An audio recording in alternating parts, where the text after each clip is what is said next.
You're listening to Real Crime, the Movie Sleuth podcast.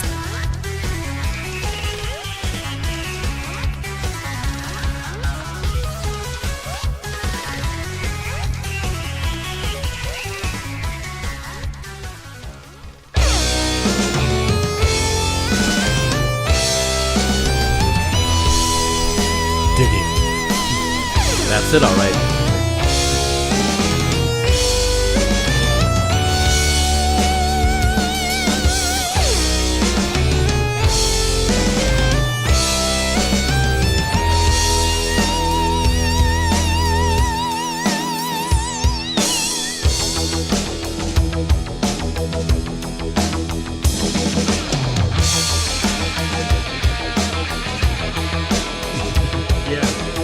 That's so cool.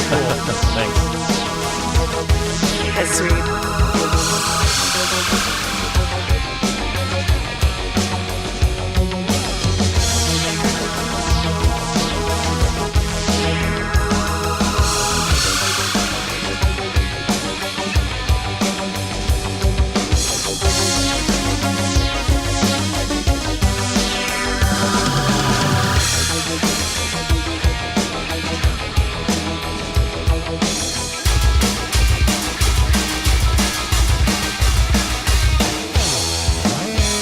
You don't know how happy Greg was to be able to put a little bit of double bass in there. As soon as I heard the double bass, I'm like, yeah, I could see Greg smiling through all that.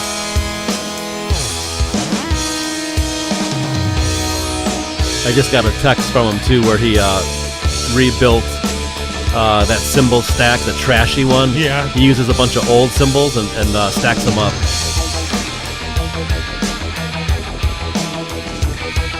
It's just sweet that it's synthy and soundtracky, but there's a groove behind this too, you know?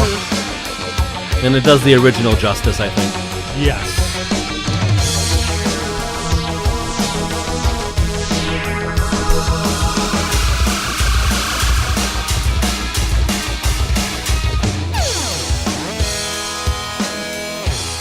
Yeah.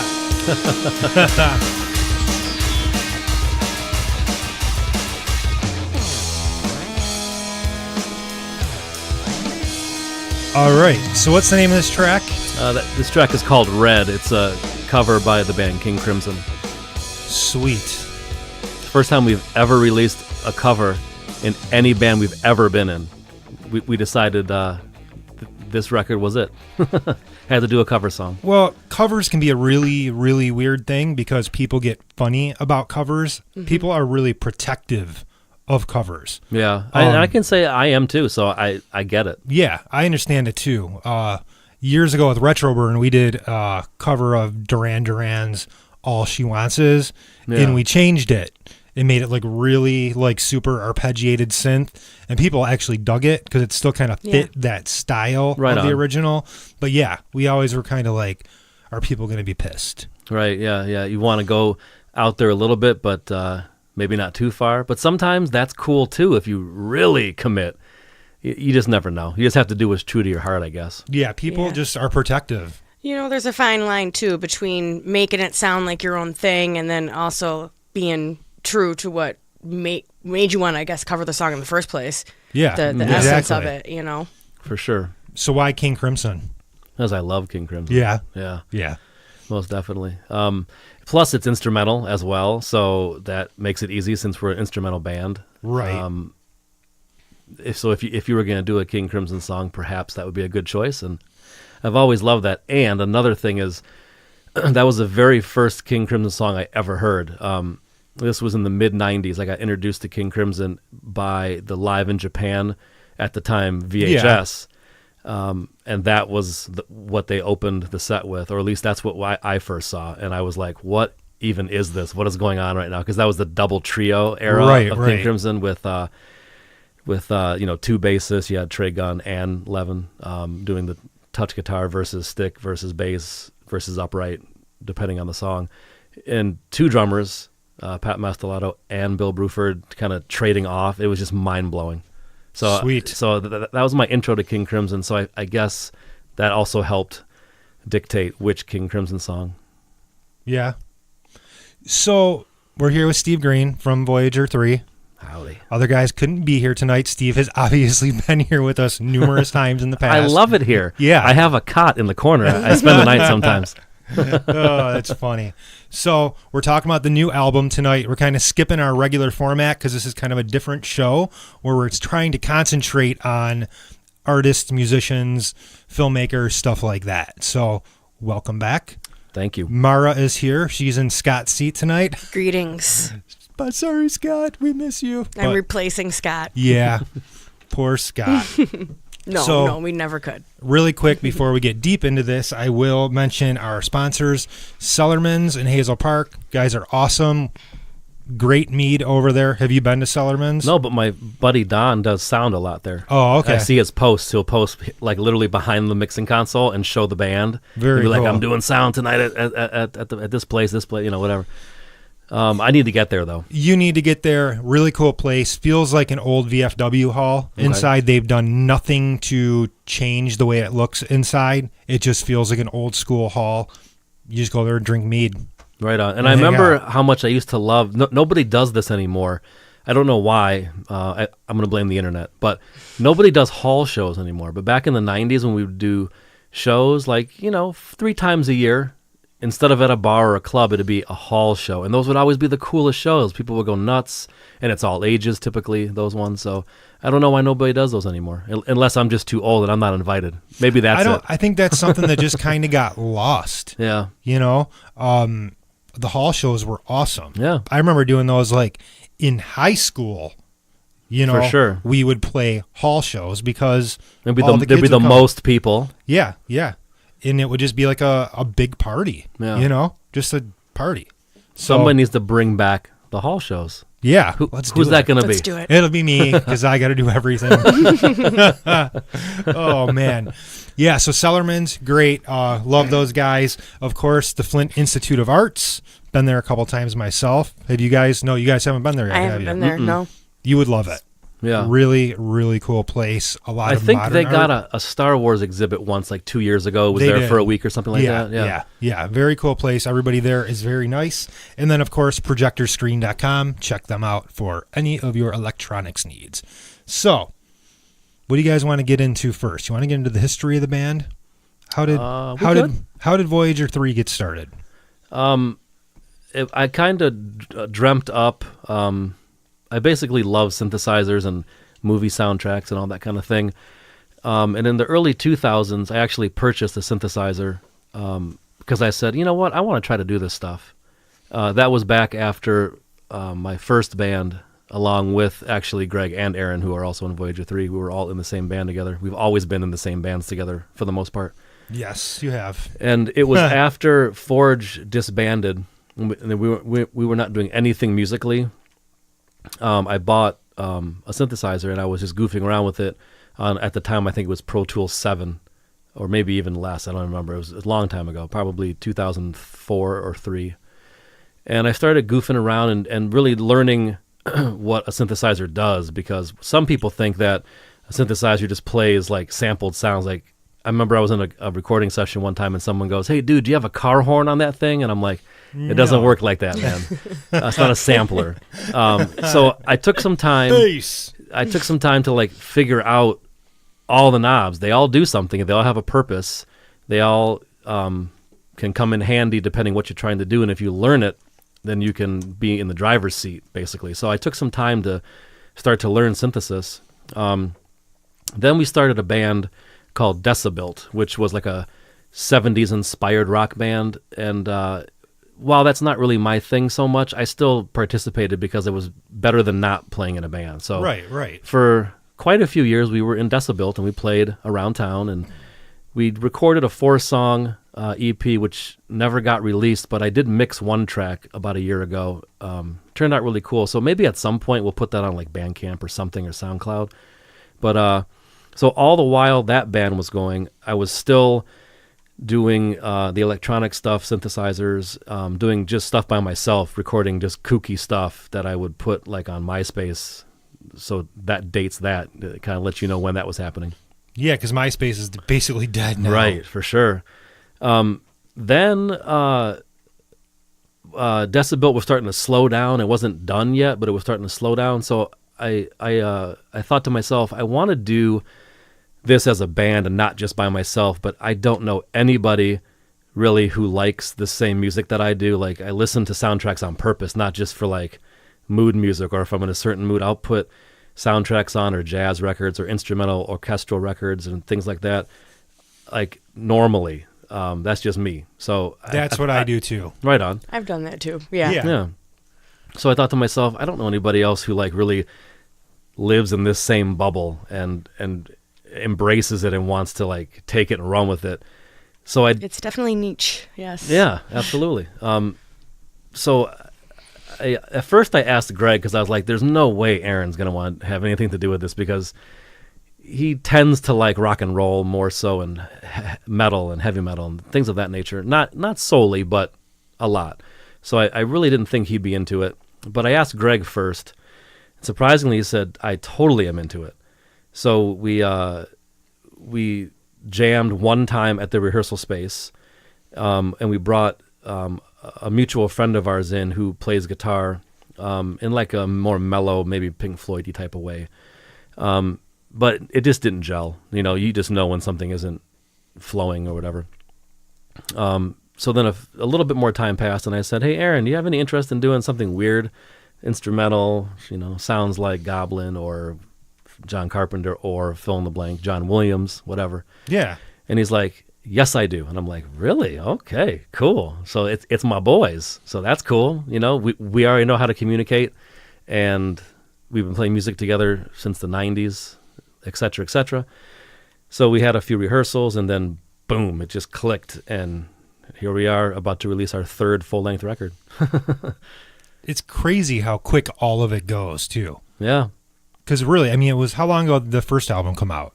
The 7-inch single came out in like June of 2013. Wow. So that's already 6 years ago. It It's coming up seem on like- exactly Yeah. 6 years in a minute. I mean, a few months. So that's, yeah, what the heck? 6 years ago. That's nuts. So was that 7-inch, was that on Bellyache too? Yes. Yeah. So how did that all come about? I think, if I remember correctly, Greg knew Scotty. Okay. Because maybe Bastardess, which is all mutual friends of ours, Tony Del Bell and Nick, and now Chuck plays bass. But it was Rich from the Suicide Machines. Yeah. So we kind of all mutually know each other, some more than others, whatever. So I think Scotty said, hey, or Greg said, Scotty puts out records, man. Let's see if he wants to put out our album. So we sent him, it was either a demo or the actual finished recording. I can't remember which one it was, but he said, this is exactly the stuff that I'm looking to put out. So Yeah. it just happened that everything lined up like in the cosmos just right. So he just put it out. And it got pretty good traction, and it got a lot of write-ups, and like people bit on the press and stuff. It just clicked, because it could have easily been crickets, I suppose, but it got some traction. So then we did the full length, and that really got traction because a lot of press hit on that, and we even got a movie thing happening where this Toronto production pitched this story to Roddy Piper about like Cthulhu and these people in the basement trying to summon Cthulhu and all this stuff. It was a short. So they pitched it to him, and he's like, I'm all in.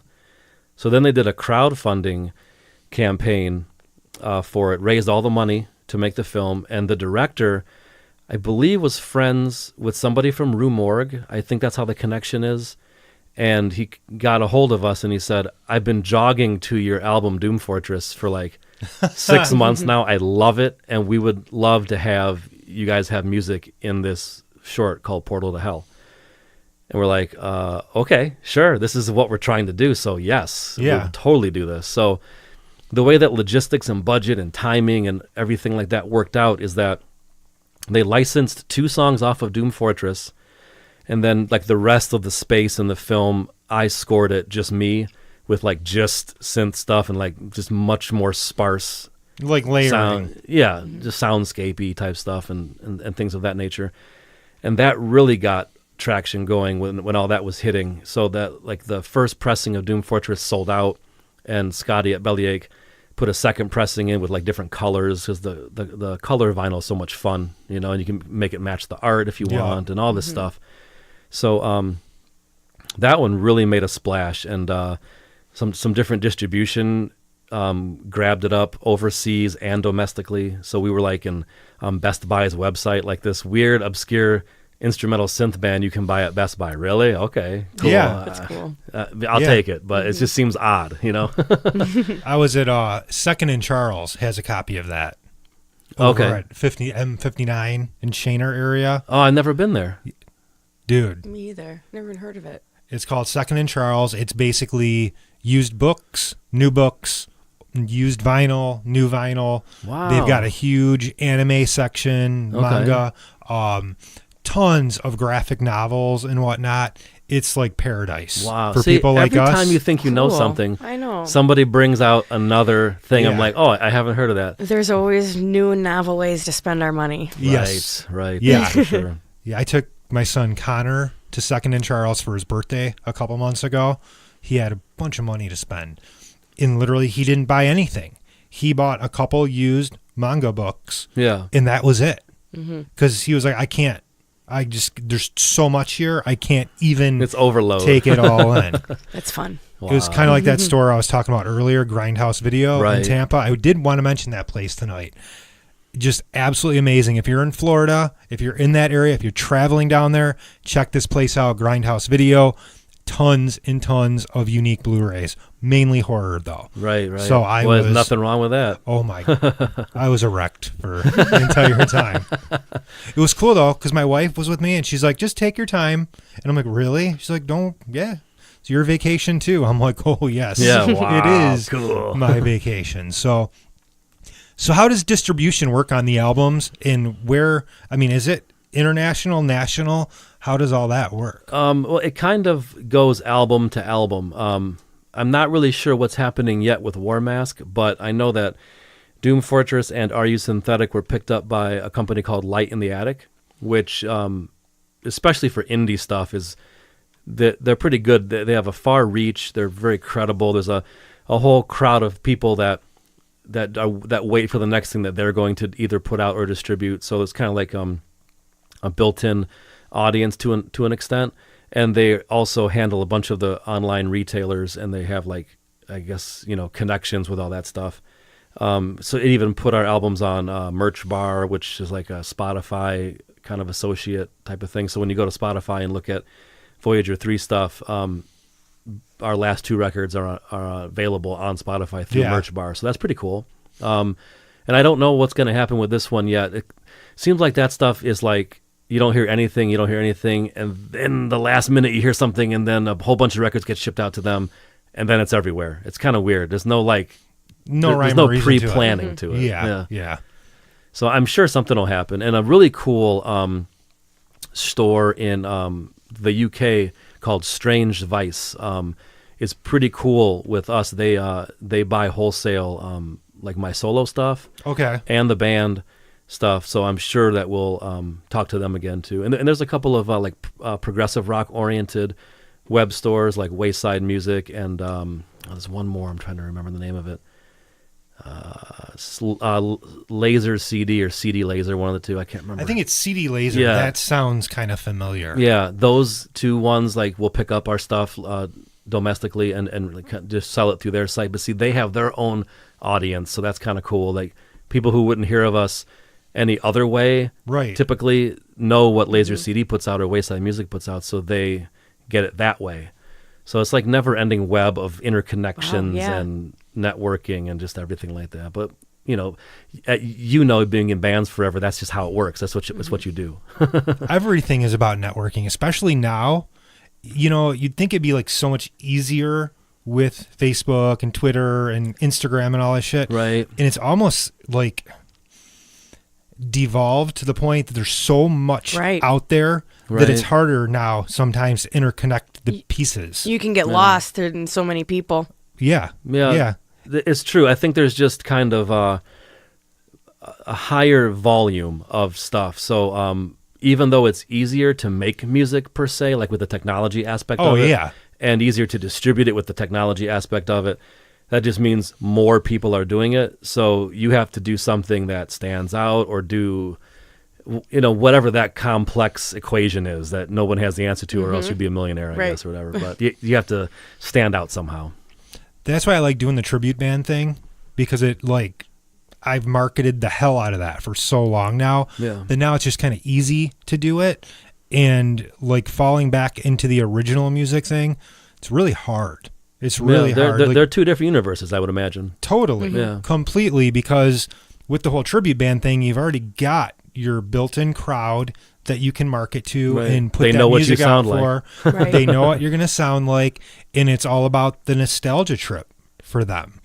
With putting out original music now, if you're not really in that niche like you guys have done, it's got to be a lot harder, especially with not a lot of good record deals going on, and people not really selling a lot of albums. It's not like it was before. I mean, changed. The way that I look at it, and this is just me personally talking about my situation, I'm not trying to tell anybody else what to do, but I don't think, unless you're trying to be the top 5%, like a pop artist that is trying to appeal to everybody and sell a lot of records, like you're moving McDoubles, basically. Yeah. Unless you're trying to be like that, I don't think you really need a label per se at all, because there's enough resources, and if you have your own savvy about it, and if you have knowledge about it, then I think you can handle it on your own. I mean, it's basically what the band does. What Voyag3r does is that we do our own stuff, with the exception of we license out our music to Bellyache Records to put the vinyl version out, but the digital and the CDs and the cassettes and all that kind of stuff, that's all done by us. So we have a quality control on it, because I haven't met anybody yet as awesome as Scotty, who has that aesthetic and an eye and the quality and the attention to detail that he does. Right. So I trust him with our albums immensely. Just everything he puts out looks so good. Even like the thickness of the record jacket is perfect. He chooses the right bag to put the records in. It's just amazing. So besides him, we just do it ourselves. Yeah, and that's the whole thing, is you can do a lot of that grassroots stuff a lot easier now. And you probably do a lot more of that stuff through your work too, right? Correct? Oh yeah, I mean, I print all of our own stuff all the time, for sure. That's awesome. Yeah. So did you listen to some of their stuff, Mara? I did, yeah. So what'd you think? I loved it. Thanks. What stood out about it for me, because I'm kind of like, I guess, a casual fan of a lot of like synthwave stuff. I really liked the hard rock kind of edge into it. Yeah. With like a guitar driven. That really stood out to me. Cool. I loved it though. Yeah, I listened to Are You Synthetic? Right on. The double album. Yeah. Oh, you committed. Right out of the gate. I did. I was doing work around my house, and I had that on, and I was checking it out, and my husband's ready to pre-order War Games now after that too. Hell yeah. He was really excited about that. Dig it.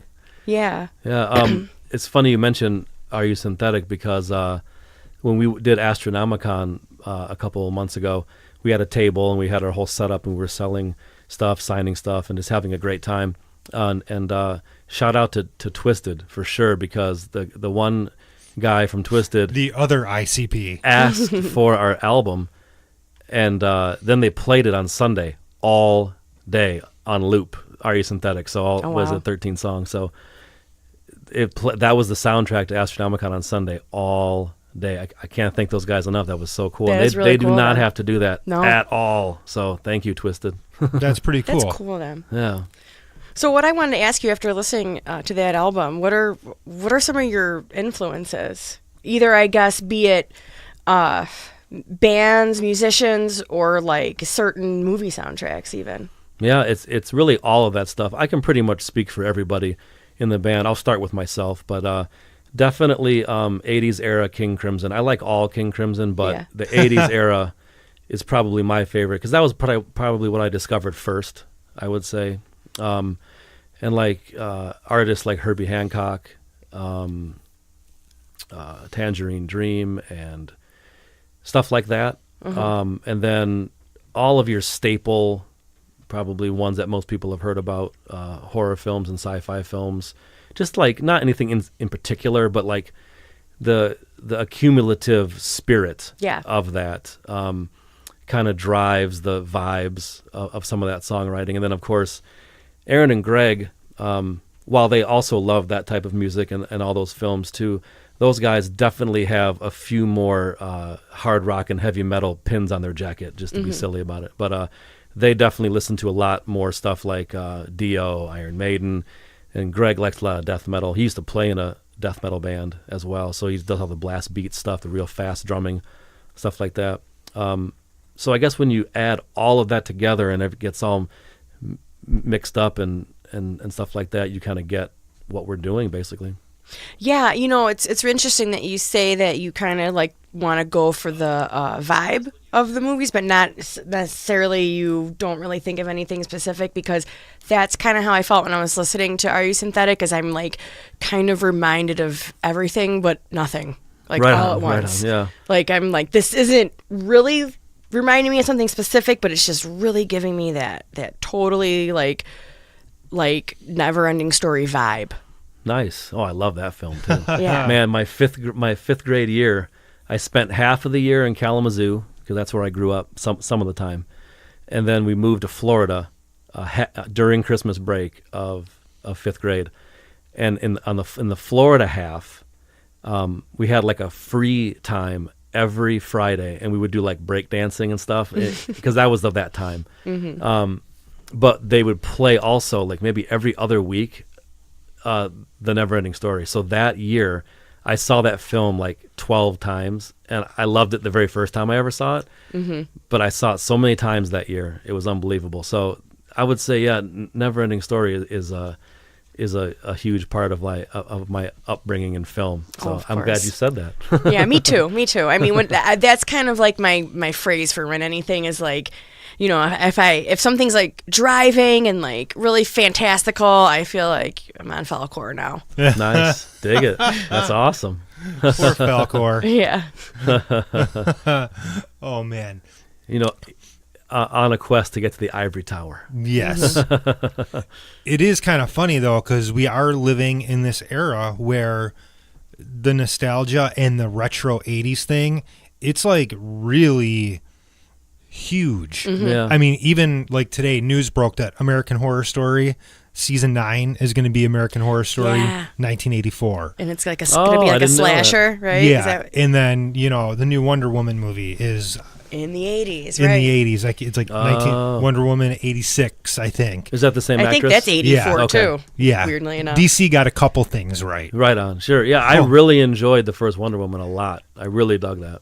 She's great. It actually she seems like maybe they're starting to get their ducks in a row with this Joker thing.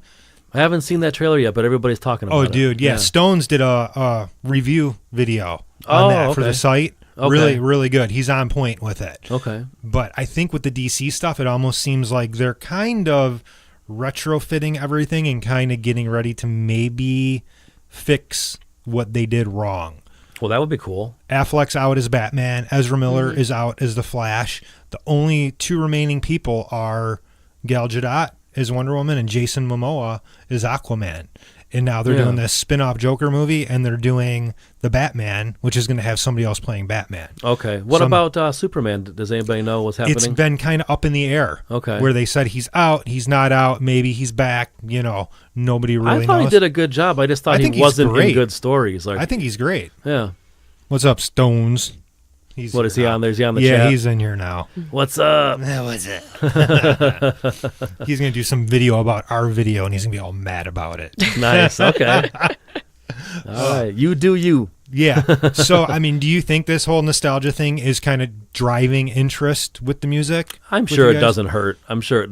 But it's funny like that because I think if you try to think in those terms and try to chase that maybe, and I'm not saying that you're saying that, but some people do think that way, is to try to chase whatever might be happening. I think it comes off as super insincere, and you'll also always be chasing your tail because the minute you just said about the 80s and stuff like that, which is completely true, but you know what I've noticed like in the last, I don't know, year or maybe even 9 months or so is that a whole bunch of 90s stuff is that's coming up popping fast. up. Yeah. Yeah. Because it's all these anniversaries of a bunch of great albums that came out in the 90s, like some of the grunge stuff and whatever. It's all on their 25th anniversary or Yeah. something like that. So that's also a thing. So then somebody who's concerned about that, you're going to start sounding like Soundgarden now or something, or what? I mean, whatever. But Yeah.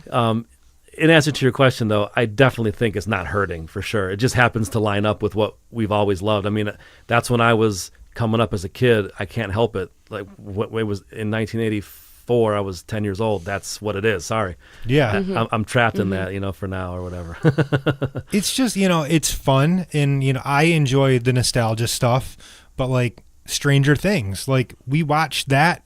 And literally, I'm like transported back to being a kid. Yeah, because they nailed that vibe. I mean, every ounce of the sound and the visual and everything like that, they nailed it. Because you're right, it did warp you right back to that time for sure.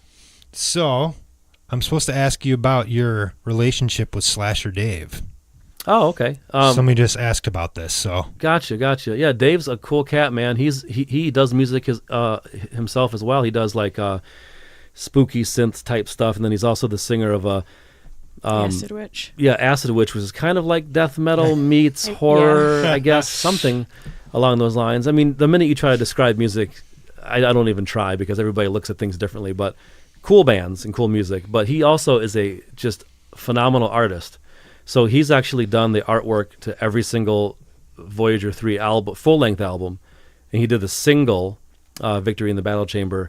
And there's been a couple exceptions, like Jeremy Wheeler did Secret of the Ice Mountain, and John, who works for Lakeside Records, did the art for The Rise of the Synths. But the majority of the stuff, Slasher Dave has done the art, and I think he always nails it. We give him either the whole record or some songs or whatever, and he always comes up with just killer stuff, for sure. He did the last one that's coming out, right? Yeah. The cover. Did he do some other ones too? Yeah. Slasher Dave has done Victory in the Battle Chamber, which was a 7-inch. He did Doom Fortress. He did Are You Synthetic? And then he did War Mask as well. Oh, okay. Yeah.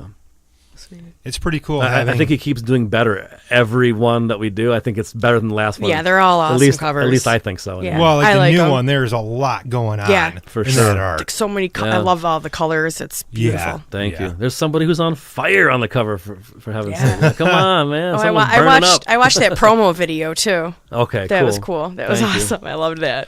Yeah, I do those sometimes. I put a little restraint on myself, or like I put myself on a mission. And if you go to the Voyag3r YouTube channel, you'll see probably 3 or 4 or 5 like that. But what I do is I only find free stock footage online. That's it, and I make a video from that. It's kind of like my restraint or my limitation that I put on myself, so I can only use that stuff. That's cool though. It forces a new type of creativity. That's, Right. Yeah, That's 'cause cool. I end up never trying to make a concept first because it never works that way. I have to find stuff that I can go, I Yeah. can use that in this way. Yeah. And then I find then I can cut to that, and it'll kind of do this, And blah it, blah like, blah. crafts and then, itself. Yeah, exactly. Yeah, It that's kinda cool.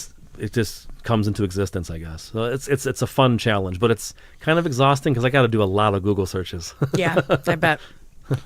It is exhausting.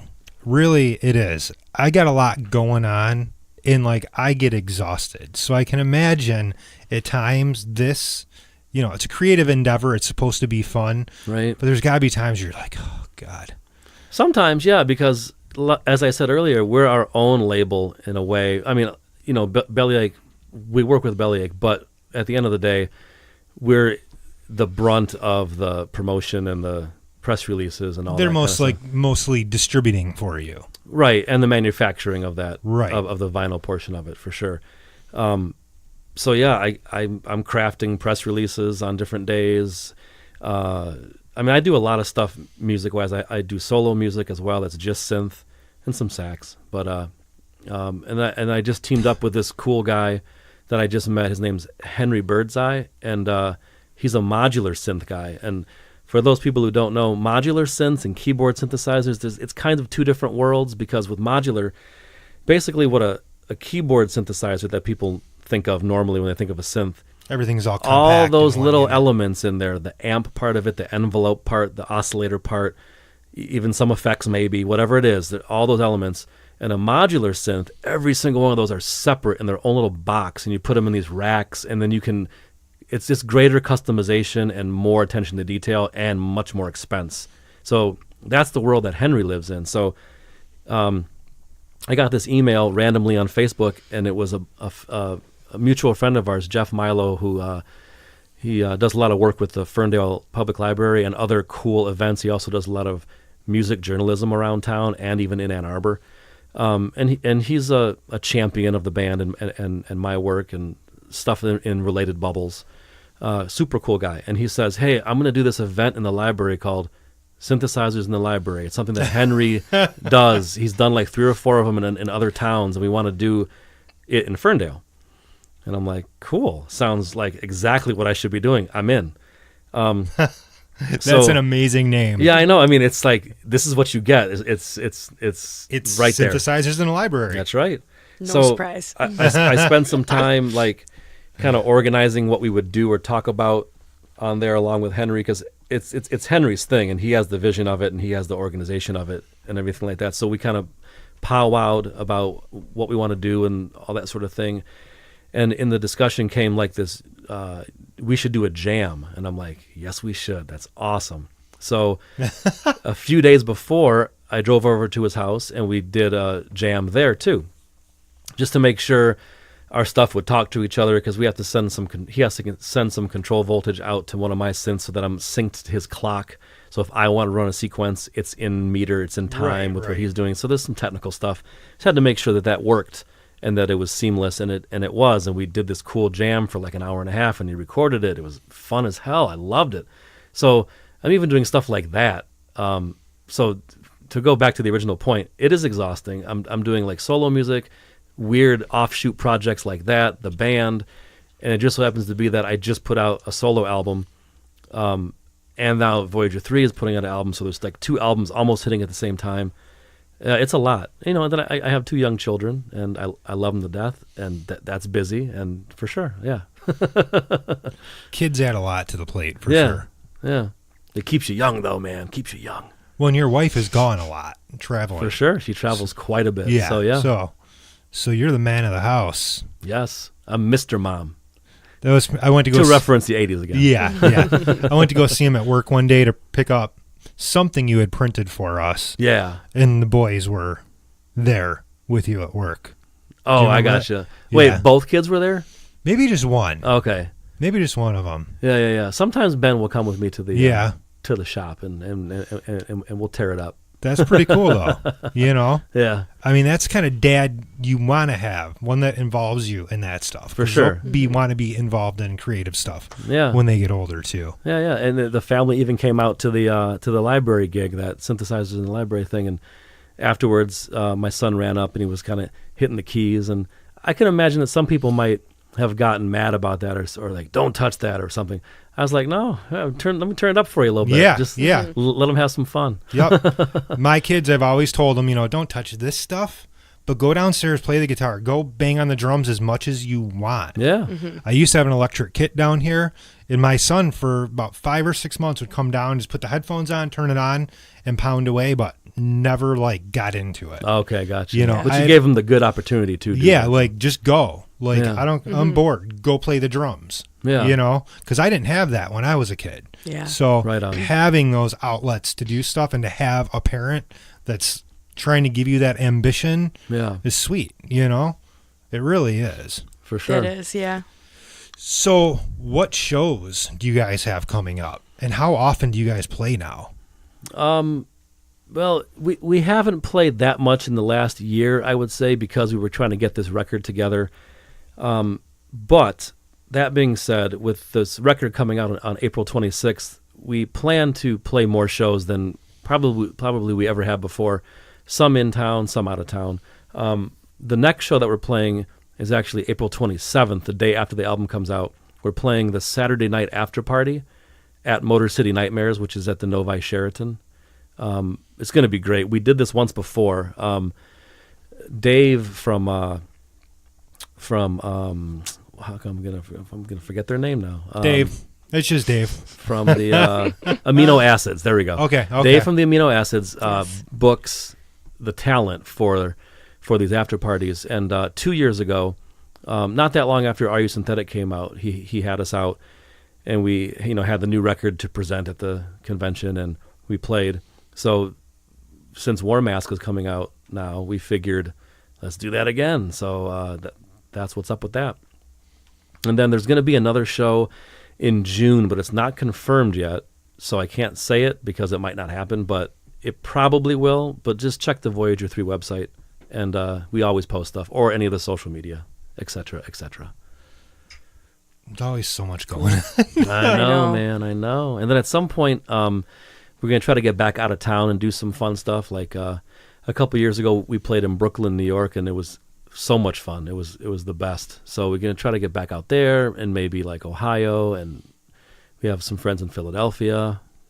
Just try to do whatever we can. So when you guys play out of town, is the draw pretty good, or do you guys try to like latch on to another band that has a good draw in that area? Both, I guess, because all the ones we've done so far, which haven't been that many out of town ones, they've all been good. The Brooklyn one in particular, there's a friend of ours who used to live here in Detroit, and then he moved out there and had lived there for quite a few years and developed the same band that he had here out there with different members. So we played with them, and it was good. But believe it or not, there were people who weren't fans of theirs either that came up that heard about us from like the Roddy Piper film and stuff like that. So there was the element of that too. So I think everything's working to further the cause, I guess. All things on deck or whatever. There's a really strong like science fiction horror culture in Brooklyn too. Oh, okay. They have the Brooklyn Horror Fest every year, and from what I understand, it's a really, really cool indie cinema festival that does really well. Okay. We were actually going to go out there a couple years ago, but the Atlanta Sci-Fi Film Fest fell in the same week, so we couldn't do both. Oh, gotcha. But yeah, so keep developing that Brooklyn base. Yeah, for sure. So on our last show, we talked a lot about soundtracks. Yeah. A lot. And most of them were 80s. And 80s and 90s. Yeah. Lost Boys. What were some of the other ones? The Crow. Oh, yeah. That's the 90s. That's the one I always think about. The Crow, Judgment Night. Yeah, right. We really dug into a lot of those. Oh, yeah. Judgment Night was the one. Wasn't it the one where they would mash up two different bands together? Yeah, I remember that. I remember who was with Helmet, and they had this super, it was the super pingy snare on that one particular song. But who was Helmet with? We just talked about. Yeah, I think it was Helmet and House of Pain. I'm pretty sure. Yeah. And there was just like these, what you maybe wouldn't first think of mashups, I guess. And I remember liking that record, so I think that they did a good job picking all that stuff. So being that your music it's soundtrack based for the most part, what are some of your favorite scores in the realm of what you guys do? Yeah, man, so many. Yeah, I'll just name just the first few that come to mind, I guess. I've absolutely always loved. Oh man, see, it's too many. Well, the Terminator soundtrack by Brad Fiedel, just absolutely incredible. I loved the original Predator soundtrack by Alan Silvestri. That was always he actually did both Predators, but the I take that both back. of the real Predators. Yeah, right. But 2 was cool too because 1 was traditional, maybe how you think it should sound, right, and then 2. Same type of thing, but they introduced like all this like hand drums and tribal type vibes into it. So it kind of brought a little like voodoo element, I guess, in a way. Well, yeah, because some of the characters in the movie it follows that theme. Yeah, so that's great. Escape from New York, John Carpenter is just another incredible one. I guess I would probably get in trouble if I didn't mention Suspiria by Goblin. It's also top of the heap. Also Halloween. Yeah. I mean, that's one of the staples for sure. John Carpenter is just an amazing individual. Yeah. Let's just get that out right now. Definitely. As a matter of fact, the last time that I was here, we talked about John Carpenter. Yeah. Oh, that's right. That's right. Like almost exclusively. It was the topic of the night. Maybe it was his birthday, or maybe he wasn't coming to town. It was something like that. But we talked about him at length. Yeah. We covered all the eras. even like Yeah. Starman, which a lot of people don't even realize that's him. But that's one of his best films, straight up. It's not what you think it would be if you hear the word or the name John Carpenter, but amazing. We've talked about Starman so many times on here. Yeah, It's a great movie. It sure really is. is. That's And Jeff Bridges, right? Yeah. This is Yeah. the second Yeah. time it's come up even since I've been in. and Yeah. and Karen Right. Ellen, Yeah. she was great in there for sure. She's always great. Yeah. Always great. Let's see. Let me I'm think if going- I could think of any other ones in particular that really stand out. Well, Phantasm. Oh, yeah. Fred Myro and Malcolm Seagrave, excellent job on that one. I mean, that's one of the top tier iconic scores of film. I don't know. It just okay. Here's a modern one. Is Annihilation. Oh. Loved it. Yes. Loved it. Now that's definitely modern. It's not your retro No. analog synth world, but it doesn't have to be. To me, it's just if it's good, it's good. And that I love that one. I got that first. I got it just like on iTunes. I wanted it on my phone, right? Then I was perusing the internet, and believe it or not, somebody, I think it was Lakeshore Records actually, offered it on vinyl. I bought it immediately, and I have this beautifully colored vinyl double LP version of it. I love that one for sure. Does it look like The Shimmer? Yeah, actually it Yeah, does. I think they even okay. maybe called it that, if I remember correctly. Yeah, I think it was. Like the Shimmer edition or... Right, yeah. So, and Yeah. that one they just threw in every single color in the whole plant to make that Yeah. record. Have you seen Annihilation yet or no? No. Oh, it's so wonderful. We need to have a night together at my house where we introduce you to Yes. some of these amazing films. Yes. Because Annihilation is one of the great science fiction films of the last decade. Yeah, definitely. Easily. Oh yeah, I have to mention also Blade Runner. Oh, Vangelis. yeah. That was probably one that helped, at least speaking for myself, like that was one of the ones that spoke to me so much as a kid when I saw Blade Runner, that when fast forward in the early 2000s when I thought I want to make some electronic music, that was one of the things that was in the back of my mind of like, yeah, like when I watched Blade Runner, I want to do something that makes me feel like when I watch Blade Runner. Stuff like that. It's fun layering. I did a lot of synth stuff down here for a while, and I never even really did anything with it, but it was always cool just to come down here and just start layering stuff, lay down a beat and just build on top of it. I probably have 50 or 60 songs, and there's some really cool stuff in there. Nice. And I'll never do anything with it. Why not? Yeah. I don't why? know. Just because I've gotten to that point with writing music where now it's about me. It's not about anybody else. Gotcha. That's even better though. Yeah, maybe. Yeah, so it exists for you and doesn't matter about yeah. anyone else. Yeah, I just don't care. Yeah. Because I don't know. I just don't anymore. Yeah. Maybe I should care, but I don't. You never know. In 6 months, you may feel differently. Yeah, we've tried a few times to do stuff, and just like every time it's like something gets in the way. So now we've got a couple other band projects in the works that I won't talk about, though. Oh, At some point we will. Right on. exciting. Yeah. So you guys recorded at Temper Mill again, Yes. correct? Yep. Tell me a little bit about the process recording with Tony. It's great. Tony has so much experience and just a great ear that I love having him engineer our records. It's just great. He is good on mic choices and choosing the right preamp for the situation. He just knows that stuff like second nature. So I trust him, and I will communicate a vibe that we're looking for, and he'll know how to do it within 10 seconds. He knows exactly what signal chain to use, et cetera, et cetera. So that one, we actually have recorded all the full-length albums there and in the same way. It's funny, I just did an interview earlier today about this. It'll be out on our channel like next week or something, but I totally love talking about it, so I have no problem. We use the Temper Mill for mostly the analog and vintage stuff that they have, because since this band kind of is seeped in that spirit, we figure that gear will just carry it right on through to the end product, and it'll sound appropriate and just have that vibe and spirit. So we track to 2-inch tape. They have a Sony MCI 2-inch 24-track machine and a Harrison 32 input console, which it's not the console, but that's the console type that Michael Jackson recorded Thriller on. Right. So, highly coveted console. Harrison makes really good products, and their EQs in particular are really cool. They actually have this mid band twice, actually. They have two mids, and they're the same frequency, so you can kind of cut and boost right in the same area if you need to. And most EQs don't let you do that. The cutoff points are usually far apart enough to where they're their own things. But for some reason on this one, probably for the vocals, I would imagine, Yeah, so you have yeah. better vocal control over the tone. That's how the EQ is on this board, so it's fun. Not that shaped our album or anything. It's just a cool, extra little detail.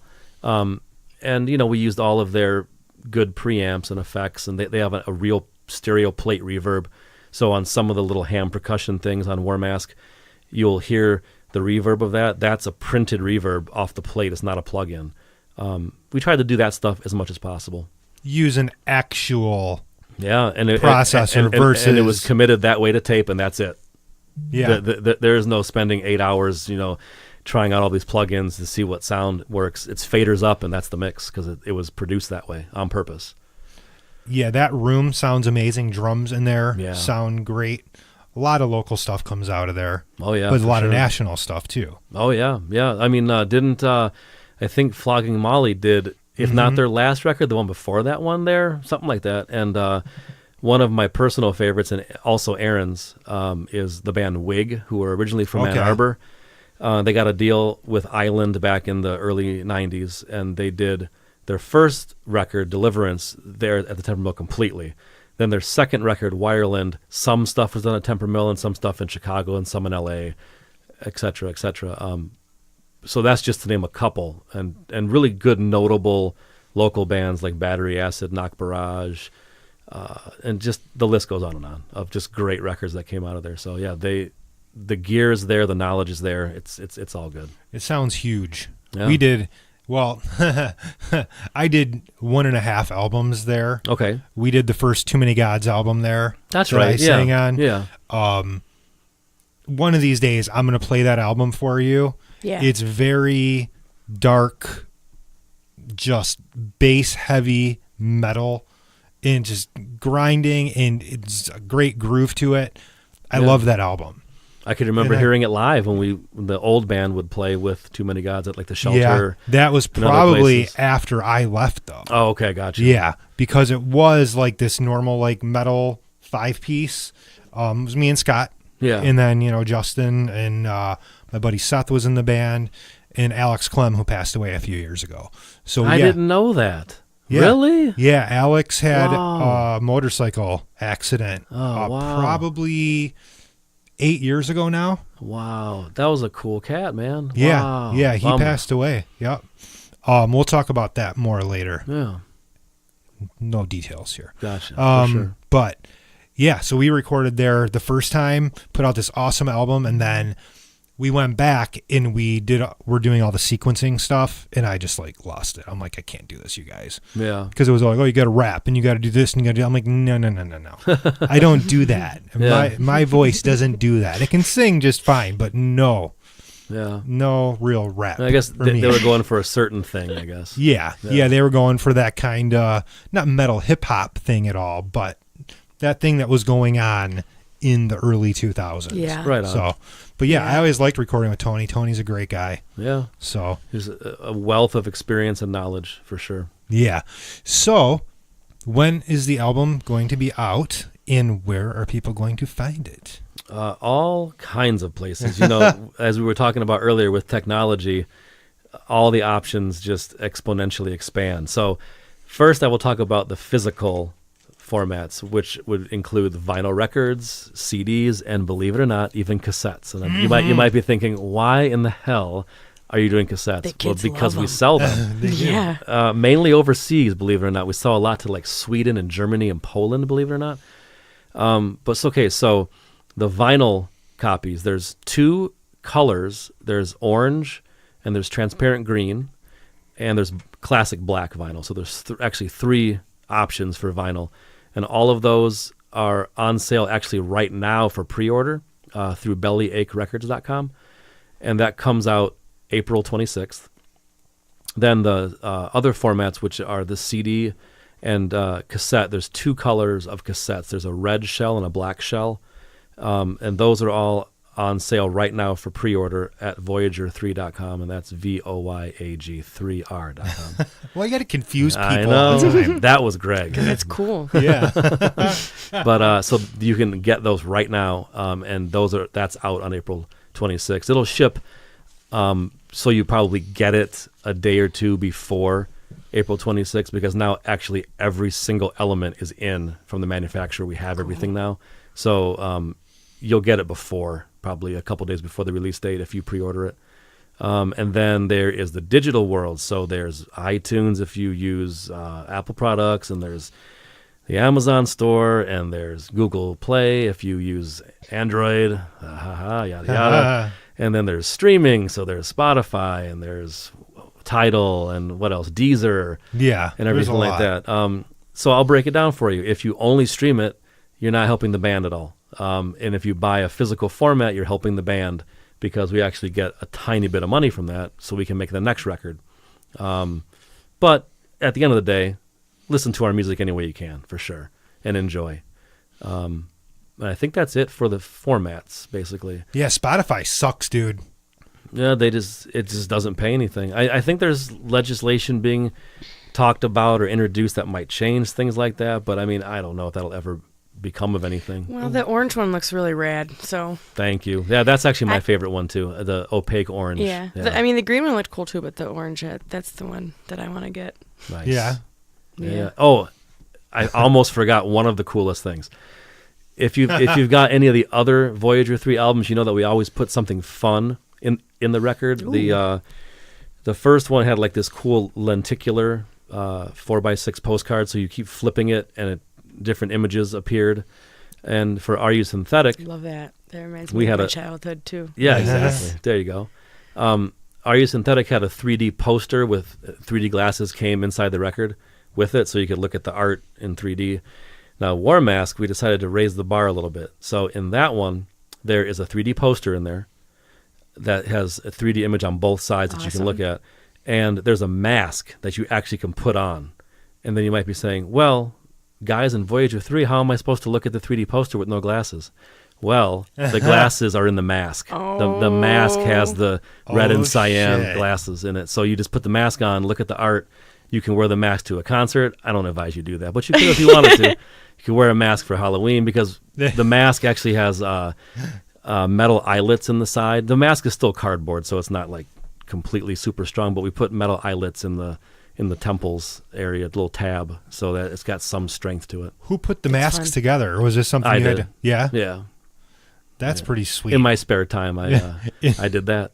In my very little bit of spare time. Yeah. Actually, the lenses come in tomorrow, so I get to glue 1,200 lenses or so fun. Onto all that. Wow. Pretty crazy. Because there's, 2 for every mask. That'll be fun. Yeah. 2 for every mask. Right. But that's okay. It's part of the price of music. So that's when I say, when we love playing music and recording and releasing albums, we truly do, because we are doing the work and we present it to you. Everything we do is as high a quality as possible. The CDs have full color printing on the CD. It's a full color cardstock die cut and glued sleeve, so like a mini record jack. I think of it that way. And it comes with Greg's double bass skills. So that's right, man, for sure. That's the extra bonus. Absolutely right. Yeah. And his custom snare. I try to brag about this snare anytime I can, because it's so awesome. There's a local company called Detroit Drum Company, and they make drums custom to your specifications. So he had a snare made for him, and I always get the number wrong, but it's like at least 15 plies of maple. It's probably it's around 15. So this snare, every time he uses it on a recording, I know it's that snare, because it cracks like just no other snare. It's a cannon. Right. It's just super powerful, and no other snare really sounds like that to me. So I like having a unique, sonic like signature, a signature like that. sound. Yeah. Because they Good sell job, snares Greg. like that. Good job, Greg. We love you, Greg. Right. Greg told me earlier, he's like, don't let Steve give me shit on the podcast. Did he really say that? Yeah. I was like, I won't. I'll defend your honor. There you go. Right. So what was the other song you gave me? Actually, the title track, which is called War Mask. And this one, I thought for the... I know this isn't radio, but I kind of thought of it as radio. I gave you we have two versions of War Mask on the CD and cassette, and the digital version, not the vinyl because it wouldn't fit. But I did a mix actually of War Mask, and it's a little shorter, and I just kind of had a little bit more fun with it. It's not night and day different. It's just a little bit different flavor, but it's also shorter. So I gave you the shorter one because thinking of production time and all that kind of stuff. I'm not trying to eat up all your time. No. So what we're going to do is we are not going to have that track on the video here. We're going to sign off for the night now. But if you download the audio podcast, we're going to put that track in with the audio podcast. So cool, man. Thank you. So that's your bonus for checking out the podcast tonight. There you go. Yeah. Yes. Tell all your friends, tweet it, Facebook it, all that Instagram stuff. it. Yeah. MySpace it. Live journal it. MySpace it first. Yeah, live journal. Friendster it. Come on. Yeah. Oh, Friendster. Make sure you put it on your away message and your AOL Instant Messenger. Yeah. Oh my God! Right. And then put it right. on Tinder. What the? Oh, that's wonderful. We're a bunch of assholes. Have we been on for 1 hour? Yeah. There's Yeah. no way it's been an hour. Yeah. It's been an hour. Wow. Yeah. It's been fun. Yeah. Heck yeah.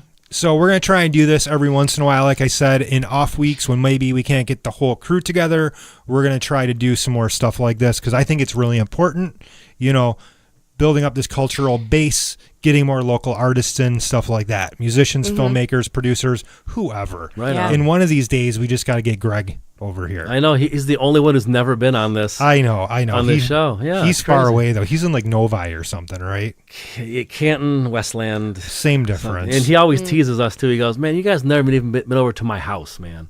And we're like, "Man, we'll get there." We go, "When are you gonna have a party?" He goes, "I've had parties." And we're like, "Have another party." Dude, we're old. Plan a party for us. We'll come. We'll be there. Right. You fuckers, you need to show up again. Stone said he's going to download it to his Zune. Oh, nice. I love bringing all this outdated Zune. technology into that. Those were the Terrible. best. Way to go, Stones. Yeah, I had this little Sony MP3 player, because I was too cheap to buy an iPod. Right Yeah. on. So I had the little Sony one. It was like orange and white. I would have been too if it wasn't a gift. I got an iPod as a gift, and I listened to it till the wheels fell off, basically. Those iPod classics were awesome, though. Yeah. Those things lasted forever. I had a Zune and it lasted forever. I still use it actually. Yeah, Nice. Yeah. that's Nice. pretty sweet. Some of the outdated technology actually works. Right.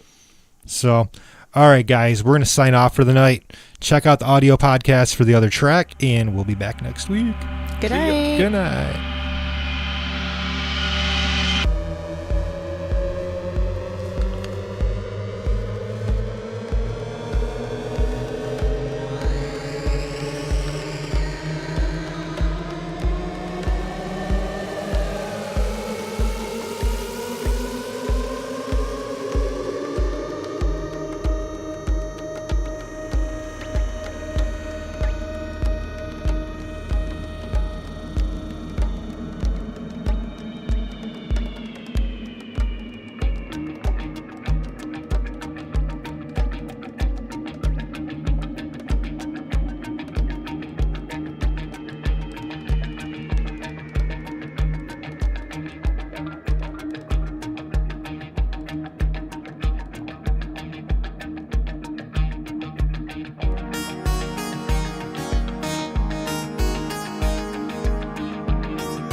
Visit us at www.themoviesleuth.com and find The Movie Sleuth on Facebook, YouTube, Twitter, and iTunes.